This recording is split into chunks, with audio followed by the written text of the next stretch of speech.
예, 여러분 안녕하세요. 자, 오늘은 국어학개론을 강의를 하도록 하겠습니다. 자, 국어학개론의 그 제4장 문법농언에 대해서 강의를 하도록 하겠습니다. 자, 이 문법이라는 것이 이제 상당히 어학에서 중요한 부분이죠. 이 문법이라는 것이 우리가 이제 영어로는 그래머라고 이야기하는데, 이제 문법론의 첫 번째 시간을 수업을 하도록 하겠습니다. 자, 일단 먼저 중요한 게 이제 형태소를 여러분이 좀 알아두시는 게 좋은데요. 그 형태소라는 게 있습니다. 거기 페이지 63페이지를 펴보세요. 형태소. 자, 이 형태소라고 하는 것은 거기 책이 나왔죠. 최소의 의미 단위라고, 문법 단위 중 최소 단위다 이렇게 나왔죠. 그래서 이 형태소는 의미를 가지는 언어 단위 중 가장 작은 단위다. 거기다 밑줄 좀 피세요. 두 번째 줄 끝에 형태소는 의미를 가지는 언어 단위 중 가장 작은 단위다. 이런 말을 밑줄 치시고요. 그래서 이 형태소를 이제 최소의 유의적 단위란 말 씁니다. 거기 보면 미니멀, 미닝풀 유닛이란 말 나오죠. 그거 알아두시고요. 우리가 이제 뭐 흙이란 단어가 있어요. 흙. 이거를 그냥 이걸 나눌 수가 없죠. 이렇게 흐와 리을과 기욱을 나눌 수 없죠. 이거는 이 자체가 하나의 의미단이기 때문에 나눠지지 않죠. 자, 이런 것도 이제 일종의 형태소라고 볼 수가 있습니다. 그러니까 이게 하나의 형태소죠. 또는 뭐 우리가 뭐 64페이지 나오지만 둘째 줄에 코, 얼굴, 구름, 또 나무, 저고리, 도토리 뭐 이런 것들을 보면 전부 다 쪼갤 수가 없죠. 자, 이런 것들을 이제 우리가 형태소라고 이야기한다라고 볼 수가 있겠습니다. 그래서 이제 형태소라는 것에 대해서는 이제 그렇게 여러분이 알아두시면 좋을 것 같고요. 자, 그 다음에 이제 이 형태소에 대해서 이제 어떤 의미로 갖는지 이런 것들을 좀 더 그 의미를 보도록 하겠습니다. 우리가 이제 만약에 먹다 같은 경우는 이게 어간과 어미로 나눠지죠. 이건 어간이고 이건 어미죠. 어미. 자, 이런 것들도 다 이제 형태소로 나눠지는 거죠. 먹다 같은 경우는 여기 나눠지는 것이고요. 뭐 먹어라, 만약에 먹어라라고 이야기했다 그러면 먹이라는 말과 어라라는 말로 또 나눠지죠. 명령형을 의미하는 나눠지죠. 이런 의미로 이제 볼 수가 있겠습니다. 자, 그 다음에 이 형태라는 게 있는데, 그 64쪽에. 이 형태소가 그 환경에 따라서 음상을 달리한다는 거죠. 예를 들어서, 흙이라는 단어가 있어요, 흙. 이런 것은, 이게 이제 흙으로도 발음되지만, 만약에 도가 붙었어요. 그럼 흙도가 되죠. 뭐 여기다 바람이 붙으면 흙바람이 되죠, 흙바람. 흙바람이 되죠. 그 다음 또 하나는, 자, 여기다 먼지가 붙었다고 봅시다. 흙, 먼지. 그럼 발음을 할 땐 뭐가 됩니까? 흙먼지가 되죠, 흙먼지. 자, 이런 것을 이제 우리가 변이, 교체 이렇게 이야기를 합니다. 그리고 이제 그런 변이의 모양을 이형태라든가 변이형이라는 말로 쓰게 됩니다.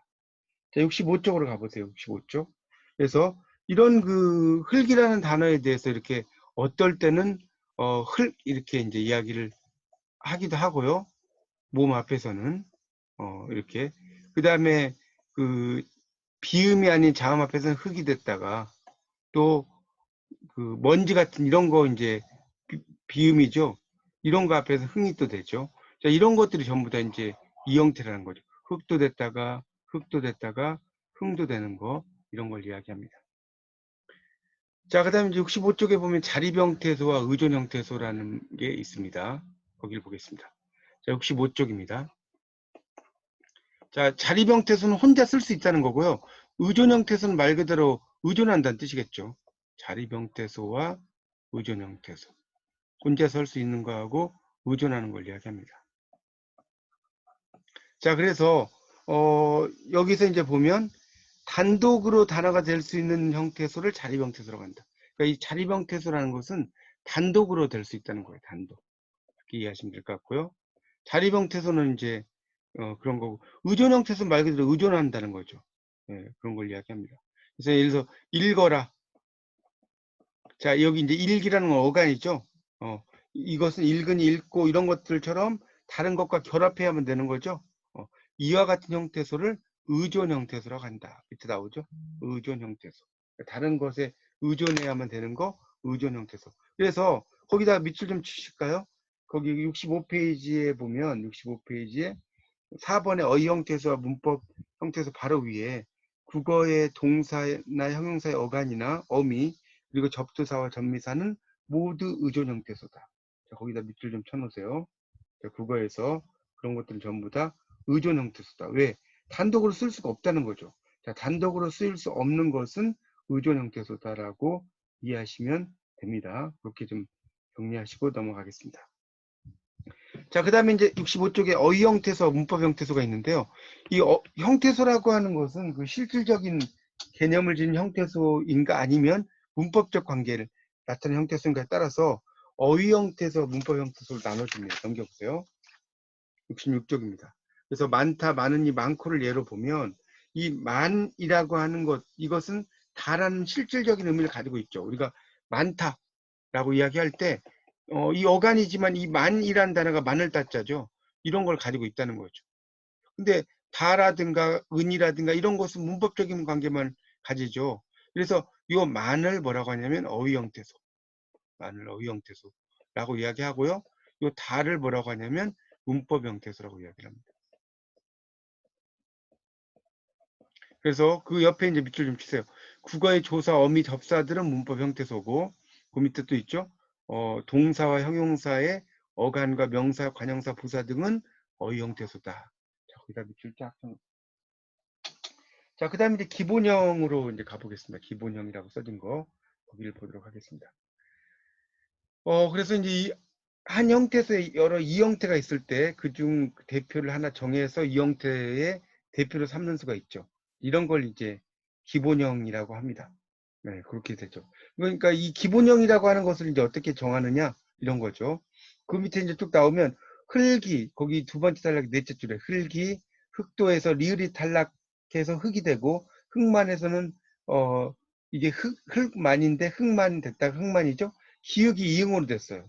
이거는 이제 국어의 의문 규칙에 의해서 설명이 되는데 흥을 기본형으로 삼았다. 그러면 도 앞에서 흙이 되고 또 을이나 에서 앞에서 흙으로 바뀌었다는 게 성립이 안 되죠. 자, 그러니까 기본 형태를 흙으로 써야 된다는 거죠. 이게 이제 그런 이야기입니다. 자, 그렇게 이제 이해를 하시면 되겠고요. 그 다음에 이제 을을 같은 경우는 66쪽의 마지막 단락입니다. 어느 쪽에서 어느 쪽으로 교체됐다고 설명을 하는 것이 더 합리적이라고 말하기 어렵다는 거죠. 주격조사 위와 가가 이처럼 가처럼 음상이 비슷하지 않을 때는 더욱 그러하다 이렇게 나왔죠. 그러니까 우리가 이제 을과 를 같은 경우는 어느 쪽으로 교체됐다고 설명하는 게 합리적이라고 말하기 어렵다는 거죠. 그렇죠? 그래서 우리가 그 뭡니까? 예를 들어서 철수가 이렇게 썼는데 이걸 그냥 철수이라고 썼다고 틀리진 않아요. 근데 우리가 이제 이런 식으로 철수다 하면은 가가 온다. 그렇죠? 이런 식으로 이제 그 이야기를 했으니까 그렇지 뭐 이를 썼다고 해서 뭐 발음이 안 되거나 이러지 않는 건 아니다는 거죠. 그런 이야기를 쓴 겁니다. 그렇죠? 뭐 밥을 이렇게 써야 되는데 밥을 이렇게 썼다고 해서 뭐 이게 발음이 안 되는 건 아니라는 거죠. 근데 우리가 이제 받침이 있는 거 다음에는 을이 나오죠. 그렇죠? 그런 의미로 이해를 하시면 되겠습니다. 자, 그 다음에 이제 단어로 가겠습니다. 67쪽이 단어, 형태소와 단어가 있습니다. 자, 형태소는 아까 이야기했죠. 최소의 의미적 단위라고 말씀을 드렸습니다. 그렇죠? 근데 이제 이 최소의 의미적 단위인데 만약에 진흙, 67쪽의 형태소와 단어의 넷째 줄에 나뭇잎, 코웃음 이런 게 있다고 봅시다. 이런 것이 있으면 진과 흙으로 나눠지죠. 나무와 잎으로 나눠지죠. 코와 웃음으로 나눠지죠. 이런 걸 이야기하는 겁니다. 자, 그래서 이제 이런 것들은 이제 최소의 유의적 단위가 아니며 형태소가 아니지만 이들은 모두 단어이긴 하다. 이런 말 나왔죠. 그렇죠? 단어죠. 근데 이제 단어인데 쪼갤 수 있다는 거죠. 그러니까 이 단어하고 형태소에서 보면 형태소는 조금 더 그 의미를 쪼갤 수 있다라는 설명을 하고 있습니다. 68쪽으로 넘겨보세요. 자, 68쪽으로 넘겨보시면, 이제 그래서 이 단어가 형태소보다 작은 경우는 없다. 거기 넷째 줄에 밑줄 좀 칠까요? 68쪽에. 넷째 줄에. 단어가 형태소보다 작은 적은 없다는 거죠. 그래서 많은 경우에 진흙, 나무잎, 코웃음, 일거라, 푸르과 같이 단어는 형태소가 몇 개 모여서 이루어진다. 맞죠? 형태소가 여러 개 모여서 이루어진다. 이렇게 이해하시면 되겠습니다. 그렇죠. 그러니까 우리가 나뭇잎은 나무와 잎이 합성을 하는 거죠. 코웃음은 코와 그다음에 웃과 음의 합성이죠. 형태소. 코는 명사고 웃은 어간이고 음이라는 것은 이건 이제 명사형 어미죠. 이렇게 이제 볼 수가 있겠죠. 푸르고 같은 경우도 보면 푸르다라는 어간에 고가 붙은 거 아니겠습니까? 이렇게 되는 거죠. 자, 단어의 특성이 있죠. 그 밑에 이 단어라고 하는 것은 그 셋째 줄에 좀 밑줄 칠까요? 흔히 단어는 최소의 자리 병식이라고 정의된다. 비가 온다 넓은 교실은 자리 병식이지만 최소의 자리 병식은 아니다. 비가 온다로 쪼개어도 자리 병식이라는 거죠. 넓은 교실도 마찬가지죠. 이렇게 이제 넓은과 교실로 나눌 수 있죠. 근데 최소의 자리 병식이라는 조건만으로 단어를 규정짓기 어렵죠. 뭐 책상, 나팔꽃, 어깨동무는 하나의 단어지만 책과 상, 나팔과 꽃, 어깨와 동무 이렇게 나눌 수 있다는 거죠. 우리가 보시면 책상 이렇게 있으면 책과 상 아니겠습니까? 나팔꽃은 나팔과 꽃이겠죠. 어깨동무는 어깨와 동무겠죠. 자, 이렇게 나눠줄 수 있다는 소리죠. 그런 이야기를 이해하시면 되겠습니다. 자, 그 다음에 이제 휴지라는 것은 이제 끊을 수 있느냐 없느냐 이런 걸 이야기하는 거고요. 분리성. 이거는 이제 그 안에 뭔가가 들어갈 수 있느냐 없느냐를 이야기하겠죠. 69쪽으로 가겠습니다. 69쪽. 자, 그래서 68쪽이 제일 마지막 줄부터 볼게요. 단어는 내부에 휴지를 둘 수도 없고 분리성도 없다는 것이다. 밑줄 치세요. 여기서 휴지라는 말은 이 실휴자의 그칠 지자입니다. 휴지. 그래서 영어로는 포스란 말 쓰죠. 포스. 휴지라는 게 포스라는 뜻이에요. 그래서 책상에서 책과 상 사이에 휴지를 두고 발음하지 않고 나팔꽃에 나팔과 꽃 사이에도 마찬가지라는 거죠. 그런 걸 이야기하고 있습니다. 가을 하늘도 마찬가지겠죠. 뭐 이런 것을 이야기합니다. 그래서 이제 그 밑에 보시면 이러한 기준을 종합을 할 때 이 단어라고 하는 것은 그 다음과 같이 정의될 수 있다. 여기다가 별표를 좀 쳐놓으세요. 자, 단어라고 하는 것에 대한 거기다 별표를 쳐놓으세요. 자, 이게 아주 중요한 이야기죠. 상당히 중요한 말입니다. 자, 그런 의미로 이제 이해를 하시면 됩니다. 자, 그래서 그런 맥락들을 여러분이 이제 잘 보십시오. 그러니까 단어라고 하는 것은 내부에 휴지를 둘 수 없다. 휴지라고 하는 게 아까 뭐라고 그랬습니까? 쉬는 거라고 그랬죠. 쉬는 거. 이런 것을 둘 수 없다는 것이 이제 이야기가 되는 것이고요. 그 다음에 다른 단어를 끼워 넣을 수 없다는 거죠. 그리고 다른 단어와의 경계에는 휴지도 둘 수 없고 다른 단어를 둘 수 없다. 이렇게 이제 이론적으로 써놓으면 상당히 어려운 이야기인데요. 뒤에 가서 이제 조금 더 설명을 좀 하겠지만 예를 하나 들어보면 이런 거죠. 만약에 이제 우리가 작은 아버지다, 작은 아버지. 이렇게 이야기를 해버리면 이 작은 아버지하고 작은 아버지가 있잖아요. 이렇게 되는 거죠. 근데 만약에 작은 나의 아버지. 이건 나의 아버지를 이야기하는 거죠. 나의 아버지. 아버지가 작다는 거예요. 스몰하다는 거죠. 근데 이거는 이제 이 서열적으로 작은 아버지를 이야기하는 거죠. 이런 거를 이해합니다. 그러니까 이 작은 아버지라는 것은 이 자체가 하나의 의미 단위라는 거죠. 여기에 중간에 뭘 집어넣을 수 없는데 아버지는 아버지인데 작은 나의 아버지다. 이럴 때는 뭔가를 들어갈 수가 있다는 겁니다. 자, 그 다음에 이제 어기와 접사라고 하는 게 있는데요. 어기와 접사. 자, 70페이지 넘겨보세요. 70페이지입니다. 여러분 교재 70페이지로 넘겨보시겠습니다. 거기 보면 자, 어기와 접사가 있어요. 자, 70쪽의 첫째 줄. 어기는 단어의 중심부를 이루는 형태소고요. 접사는 주변부를 이루는 형태소다. 거기다 밑줄 쳐놓으세요.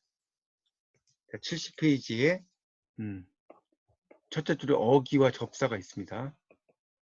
그래서 이 어기라고 하는 것은 단어의 중심부를 이루는 형태소다.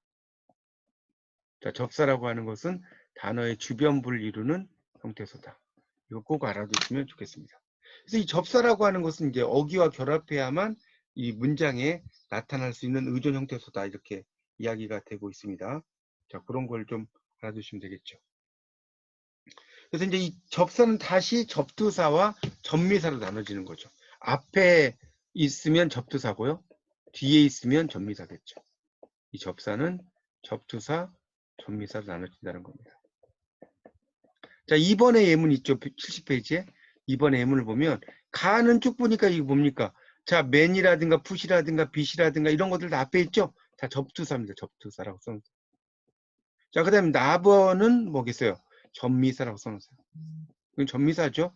뭐 잠 다음에 보, 그 다음에 덥 다음에 개, 널 다음에 이런 것들 다 전미사라고 볼 수가 있겠습니다. 자, 그런 의미로 이해하시면 돼요. 자, 그 다음에 이제 접사가 하는 일에 따라서 파생접사와 굴절접사를 나누는데, 이 파생접사는 그 밑에 있죠. 어기에 결합해서 새 단어를 만들어내는 접사. 그래서 이제 국어의 접두사가 파생접사다. 이렇게 이야기가 되고요. 그 다음에 이제 굴절접사는 새 단어를 만들어내는 힘은 없고, 한 단어의 어미 변화, 굴절을 담당한다. 그래서 띠라는 어간에다가 니은다, 이렇게.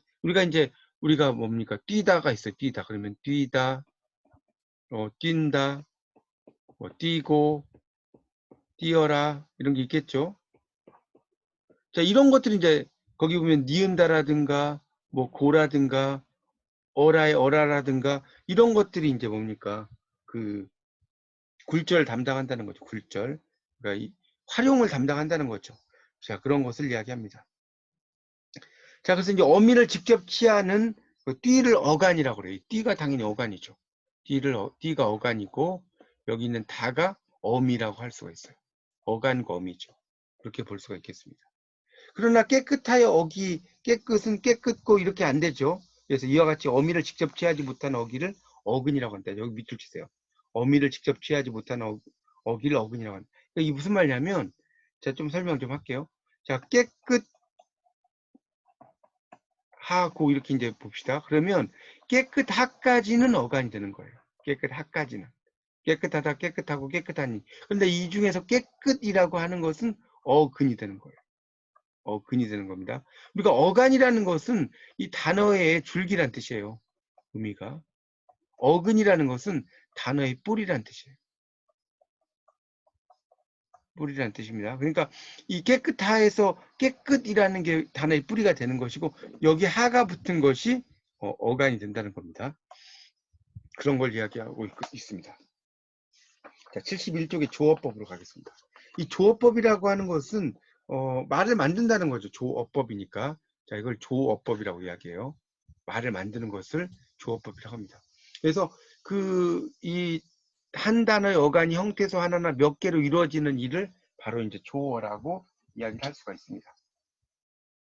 자, 그래서 이제 그 71쪽으로 가보시면 71쪽에 3번에 있죠. 이 단어는 단위어와 복합어가 있고 다시 이 복합어는 파생어, 합성어가 있어요.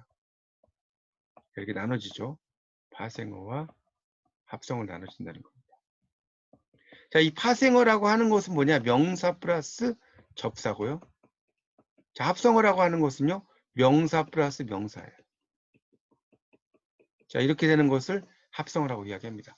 명사 플러스 접사는 파생어고 명사 플러스 명사는 합성어다 이렇게 이해하시면 됩니다. 자, 그 다음에 이제 그 밑에 있죠. 단일어는 형태수 하나로 이루어진 단어, 복합어는 두 개나 그 이상의 형태수로 이루어진 단어를 이야기한다고 할 수가 있겠습니다. 그래서 이제 그 밑에 4번, 5번, 6번을 좀 보시면, 자, 4, 5, 6은 이제 각각 단일어, 합성어, 파생어다. 자, 그러니까 밑에 보시면 그 71쪽입니다. 밑에 4번은 거기다 왼쪽에 쓰세요. 단일어. 자, 그 다음 72쪽으로 가서 5번은 5번 있죠? 합성어. 자, 그 다음 6번은 파생어. 자, 이렇게 써보십시오. 그래서 그 4번을 보시면 코, 눈, 얼굴 이런 것들이 전부 다 단일어라는 거죠. 더 이상 나눌 수가 없죠. 예를 들어서 코스모스 같은 걸 코스와 모스로 나눌 수가 없다는 거죠. 그렇죠. 이런 것들을 이제 그 단일어라고 이야기를 합니다. 그렇게 이제 이해를 하시면 됩니다. 그러니까 그렇게 좀 정리를 좀 하시면 될 것 같고요. 그 다음에 이제 5번 같은 경우를 보면 손과 목으로 나눠지겠죠. 다음 페이지에. 눈물은 눈과 물이죠. 잘못은 잘하다 못하다죠. 그러니까 잘과 못이죠. 할미꽃은 할미와 꽃으로 나눠지죠. 어깨동물은 어깨와 동물로 나눠지겠죠. 그 다음 맨손, 군말 이런 거, 가번, 이거는 이제 그 접두사라고 써놓으세요. 가번은 접두사가 들어간 거죠. 손에 맨이 붙었고, 말에 군이 붙었고, 사랑에 풋이 붙었고. 그 다음에 나는 전미사죠. 잠에 보가 붙었고, 일에 꾼이 붙었고, 덥에 개가 붙었고, 넓에 이가 붙었고. 그런 의미가 되죠. 파생어라고 할 수가 있겠습니다. 자, 그 다음에 나오는 게 이제 품사 부분인데, 품사. 이 품사라고 하는 것은 이제 그 밑에 나왔죠. 72쪽에 단어를 문법적 성질에 따라 분류한 갈래다. 이게 이제 품사라고 합니다. 영어로는 이제 part of speech라고 이야기하는데, 그걸 이제 품사라고 이야기해요. 근데 이제 품사는 변할 수 있는 품사가 있고, 변하지 않는 품사가 있어요. 그걸 이제 가변어와 불변어라고 이야기합니다. 자, 가변어는 변하는 거죠. 예를 들어서, 뭐, 동사 같은 거, 가다, 또 깨끗하다, 이런 거 다 변하죠. 깨끗하고 깨끗하니, 뭐 이런 거. 가다, 가고, 가니. 그 다음에 이제 하나 더 서술격 조사 이다라는 게 있어요. 서술격 조사 이다도 변합니다. 그렇죠? 학생이다, 학생이고, 학생이니 변하죠. 가변어입니다. 근데 불변어는 변하지 않는 거죠. 예를 들어서 형용사라는 거, 예를 들어서 뭐 빨리 또는 빨리라는 부사, 빠른이라든가 이런 것들은 변하지 않죠. 자, 이런 것을 이제 불변어라고 이야기할 수가 있겠습니다. 자, 73페이지입니다. 73페이지를 가보겠습니다. 자, 73페이지에 보면 이 기능이라고 하는 것은 한 단어가 문장에서 하는 일, 다시 말하면 한 문장에서 한 단어가 다른 단어와 맺는 관계를 말한다. 이렇게 나오고 있죠. 이게 이제 기능이라고 합니다. 자, 새 도로가 많이 생겼다 해서 새 도로가 많이 생겼다 하는 일을 다르다는 거죠. 왜냐하면 새는 도로를 꾸미고 많이는 생겼다를 꾸미죠. 가는 도로에 붙어서 주격조사가 되는 거죠. 그런 것을 이야기하고 있습니다. 자, 그래서 이런 기능에 따라서 품사를 분류하면 체언, 수식언, 독립언, 관계언 등으로 나눌 수 있다. 자, 거기다 밑줄 좀 칠까요? 73쪽에 두 번째 단락 첫째 줄. 체언, 수식언, 독립언, 관계언, 용언들로 나눌 수 있다. 자, 거기다 번호를 좀 넘버링을 해주세요. 체언 1번, 수식언 2번, 독립언 3번, 관계언 4번, 용언 5번. 이렇게 나눌 수 있다는 겁니다. 자, 체언이라는 것은 주어 노릇을 하는 거예요. 체언. 그래서 이제 명사, 대명사, 수사가 여기에 속하고요. 수식언이라는 거는 꾸며주는 거죠. 그래서 관형사, 부사. 뭐 빨리 달린다 이런 거죠. 그 다음에 관형사라고 하는 것은 뭐 새책 이런 거죠. 새책. 그러면 새가 그 뭡니까? 책을 꾸며주잖아요. 또 빨리 달린다? 빨리가 달린다를 꾸며주잖아요. 자, 이거 부사죠. 이거는 관형사, 이건 부사라는 거죠. 그렇게 이해하시면 되겠죠.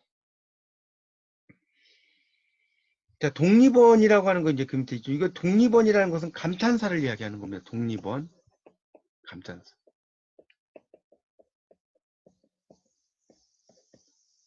뭐, 이런 거 다 독립언이에요. 감탄사죠. 이렇게 볼 수가 있겠습니다. 그 다음에 이제 관계언이라는 것이 있는데, 이 관계언은 조사를 가리킵니다. 조사. 조사. 그래서 이제 이게 뭐 얻는 이가를 붙느냐, 주격조사, 을ler이 붙느냐, 목적적 조사. 이런 상황에 따라서 달라지는 거죠. 이런 걸 이야기하고 있습니다. 자, 그 다음에 이제 품사 분류의 기준으로는 의미가 동원되는데, 의미라고 하는 것은 이제 개별적인 어휘 의미가 아니라 일정한 단어 분류의 범주적인 기능이다. 이렇게 이제 볼 수가 있겠죠. 품사 분류의 기준은 의미를 가지고 이제 이야기를 한다. 그래서 사람이나 사물의 이름을 나타낸다. 사물의 동작을 나타낸다. 등이 이제 범주라는 거죠. 그래서 문법적 성질이 같은 단어는 의미 면에서도 공통점을 가진다라고 볼 수가 있습니다. 그래서 이제 그런 그 밑에서 둘째 줄에 있죠. 품사는 문법적 성질이 어떻게 다른가를 기준으로 나눠 놓은 어류, 워드 클래스라고 나왔죠. 무리류자니까. 그래서 의미는 보조적인 기준으로만 써야 된다 이렇게 써놨고요. 자, 그 다음에 나오는 게 형태죠. 기능, 의미 이런 것을 기준으로 국어의 품사 체계를 제시하면 다음과 같다. 자, 이 부분에 74쪽 아주 중요한 부분이 나오고 있습니다. 자, 이 74쪽에 나오는 7번. 자, 여기는 전체를 네모를 하시고 별표를 하나 쳐놓으세요. 그래서 이 단어라고 하는 것은 불변어와 가변어로 나눠진다. 자, 불변어는 변하지 않는 말이고 가변어는 변하는 말이다. 자, 불변어라고 하는 것은 체언, 그 다음에 수식언, 독립언, 관계언이 되어 있다는 거죠. 체언에는 명사, 대명사, 수사가 있다고 그랬고요. 수식어는 꾸며주는 거라고 그랬죠. 그러니까 관형사, 부사가 있고요. 독립어는 감탄사라고 그랬죠. 독립어는 감탄사. 그 다음에 관계어는 조사. 이렇게 이제 볼 수가 있습니다. 근데 여기서 이제 조금 잘못 써져 있는 게 거기 조사 밑에 가로해 놓고 서술격 조사라고 써져 있을 거예요. 조사 밑에 이 서술격 조사라고 써진 것은 지워주세요. 이 서술격 조사는 변할 수 있다고 그랬죠. 자, 그 다음에 가변어, 동사와 형용사입니다. 그러니까 이 서술격 조사는 가변어에 들어간다고 볼 수 있죠. 변하는 거니까. 자, 그 다음에 이제 국어의 품사로 가보겠습니다. 자, 여러분 이제 우리 국어의 품사를 외우는 방법은요. 어떻게 외우냐면 이렇게 외우세요. 명대수동, 현관부감조. 자, 그래서 어떻게 되냐? 명사, 대명사, 수사, 동사, 형용사, 관형사, 부사, 감탄사, 조사. 자, 이렇게 나오죠. 자, 그래서 명대수동, 현관부감조를 외우시면 됩니다. 자, 그래서 이제 명사라고 하는 것은 이제 뒤에 조사를 취할 수 있고요. 앞에 관형사를 비롯한 관형어가 놓일 수 있는 단어로서 사물의 명칭을 나타내는 품사죠. 그게 이제 명사입니다. 그래서 여러 가지 기준으로 나눌 수 있는데 자립명사와 의존명사, 유정명사와 무정명사, 뭐 또 구상명사와 추상명사가 있는데 자립명사는 말 그대로 이제 혼자 쓸 수 있는 것이고요. 의존명사는 의존해 쓴다는 거죠. 그다음에 유정명사는 감정이 있는 거예요. 감정이 있는 거. 예를 들어서 뭐 그 뭡니까 사람 이런 것들이 이제 동물 이런 감정이 있는 거죠. 근데 감정이 없는 건 돌, 바위 뭐 이런 것들이죠. 책상 이런 것들 다 이제 무정명사라고 이야기를 합니다. 구상명사는 구체적인 것이고 추상명사는 눈에 보이지 않는 거다. 75쪽입니다. 8번. 그래서 가번에 보면 물, 바람, 나무, 사람, 진달래 이렇게 나왔고요. 자, 이런 것들은 다 자립명사라는 거죠. 75쪽에 혼자 쓸 수 있죠. 근데 나번에 보시면 겉바, 줄수, 따름체, 만큼은 홀로 쓸 수가 없으니까 이거는 의존명사다 이런 얘기고요. 대명사와 수사가 있는데 대명사는 명사를 대신한다는 뜻이에요. 대명사죠. 명사를 대신한다. 이게 대신할 대자거든요.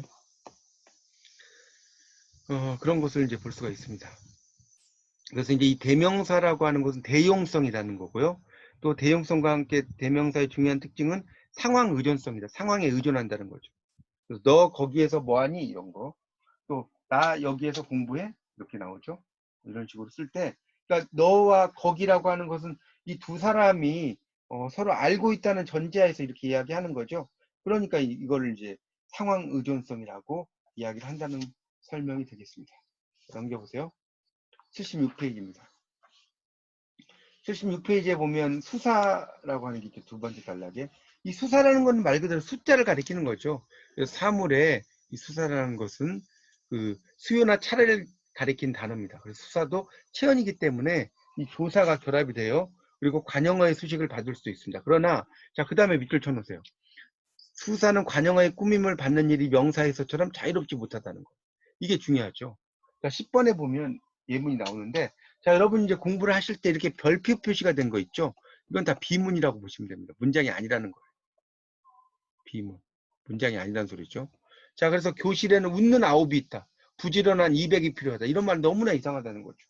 그래서 수사 아홉, 200 대신 명사를 넣으면 웃는 학생이 있다. 부지런한 사람들이 필요하다. 이런 거는 가능한데 이 아홉이라든가 200은 수를 나타내는 수사죠. 자, 그런데 이 수사에는 다시 이 수사라는 건 두 가지로 나눠집니다. 하나는 양을 나타내는 수사를 양수사라고 하고요. 수를 나타내는 수사를 서수사, 순서를 나타내는 걸 서수사. 그러니까 이 양을 나타내고요. 이 서수사는 순서입니다. 순서. 그러니까 우리가 하나, 둘 이런 거 나오잖아요. 하나, 둘 이런 게 양수사고 첫째, 둘째 이런 게 다 서수사예요. 순서기 때문에. 이렇게 볼 수가 있겠죠. 그래서 이제 그 밑에 나오죠. 다음에 11에 가나는 양수사고 12에 가나는 서수사다. 하나, 둘, 셋, 넷, 1, 2, 3, 4 다 양이죠. 첫째, 둘째, 셋째, 제1, 제2, 제3 다 순서죠. 서수사다. 자, 그 다음에 동사, 형용사가 있는데 동사는 움직이는 거죠. 움직이는 거.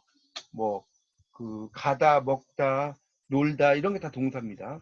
그래서 13번에 보면 아이들이 학교에 간다, 뭐 가겠다, 가는구나, 새들이 지저귀다, 강아지가 잘 뛴다 이런 게 다 동사라는 거죠. 근데 그 밑에 형용사는 뭐냐면 사람이나 사물의 성질이나 상태를 나타내요. 77쪽에 그 마지막 단락이 있죠. 형용사 성질이나 상태. 그래서 동사 비슷한 특성을 보인다라고 이야기를 하고 있습니다. 그런 것을 이야기를 하고 있어요. 그래서 이제 어미에서도 동사 차이가 있는데 명령형 종결어미, 어라, 아라, 청형 종결어미 같은 경우는 그 동사에서는 이제 이렇게 쓸 수가 있지만 그 형용사에서는 쓰기가 힘들다는 거죠. 그런 겁니다. 예를 들어서 이런 거죠. 우리가 먹다 같은 경우는 먹자, 청형 되죠. 먹어라, 명령이 된다는 거예요. 근데 만약에 깨끗하자, 형용사죠. 깨끗하다는. 깨끗하라. 뭐 이런 식으로 쓸 수가 없다는 겁니다. 그러니까 이 명령형과 이 먹자는 청형이고 먹으라는 명령형인데 이 명령형과 청형을 같이 쓸 수 있는 것이 동사라는 겁니다. 동사. 못 쓰는 게 형용사다 이런 이야기입니다. 자, 78쪽에 예문 나오죠. 14번 가에 손을 잡아라, 잡자, 잡는다. 이런 거 다 동사죠. 고기를 잡으러 간다. 고기를 잡는 어부 다 동사죠. 자, 그 다음에 심심해라, 심심하자, 심심한다. 이런 게 쓸 수 없다는 거죠. 니은다를 붙이기도 힘들어요. 우리가 높다라고 이야기를 해야지 높는다 이런 말 있나요? 없죠. 이런 없다는 거죠. 심심하는도 안 되고요. 그런 이야기가 되겠습니다. 그 다음에 이제 동사 중에 타동사는 목적을 가지죠. 예를 들어서 먹다라는 타동사 밥을이 들어가죠. 우리가 이 타동사라는 개념은 뭐냐면 목적어를 필요로 하는 동사예요. 목적어를 필요로 하는 동사.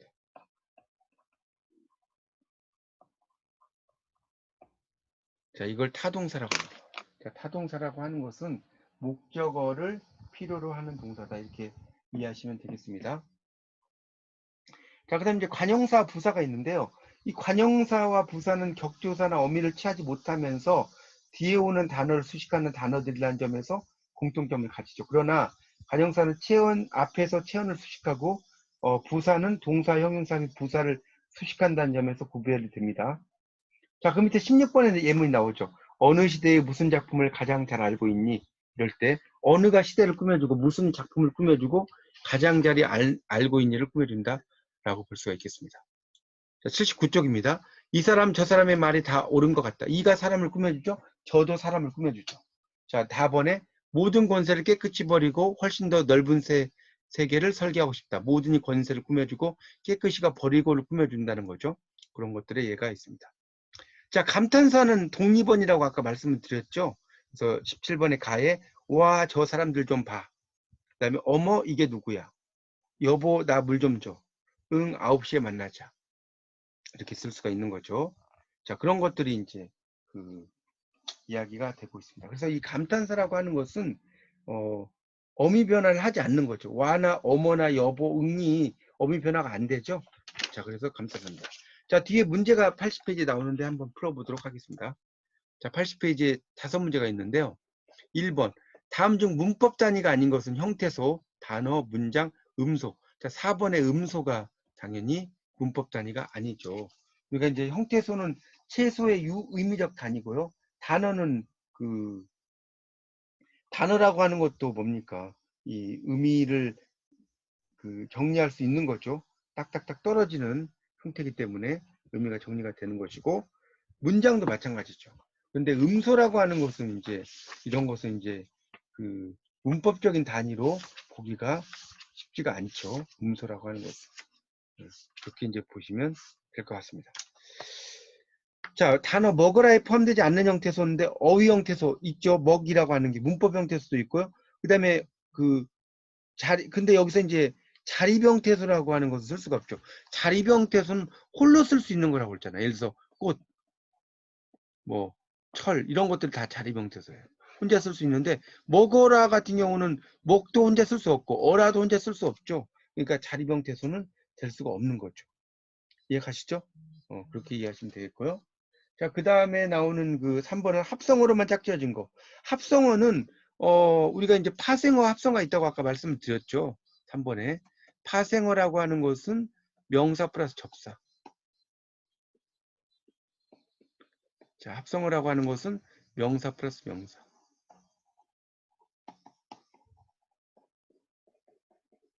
이렇게 되는 거죠. 그래서 할미꽃은 할미라는 명사와 꽃이 붙었고요. 어깨 동무는 어깨란 명사와 동무가 붙었죠. 동무란 명사. 가깝다 같은 경우는 가깝다나 날뛰다 같은 경우는 어간과 어미로 돼 있잖아요. 그렇죠? 어간과 어미. 풋사랑은 풋이라는 것은 접두사죠? 접두사.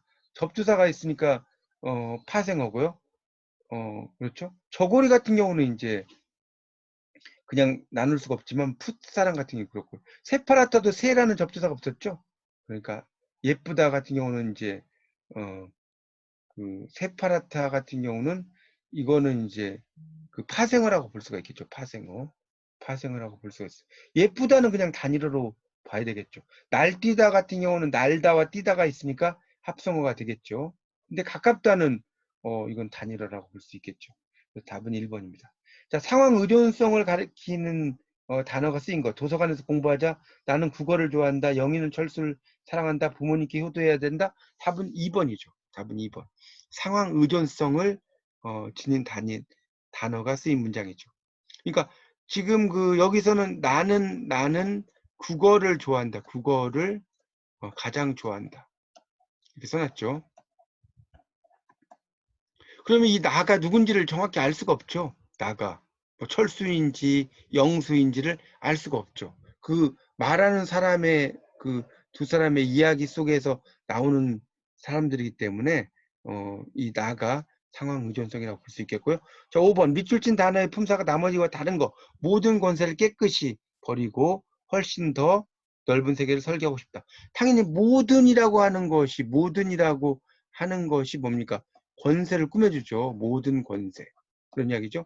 이 모든은 일종의 그 관형사라고 볼 수가 있겠죠. 관형사. 그런데 뒤에 나오는 깨끗이라든가 훨씬이라든가 더라든가 이런 것들은 전부 다 뭐겠어요? 부사죠. 부사. 이건 부사라고 볼 수가 있겠죠. 자, 그러니까 1번이 부사가 아니라고 하는 것을 알 수가 있습니다.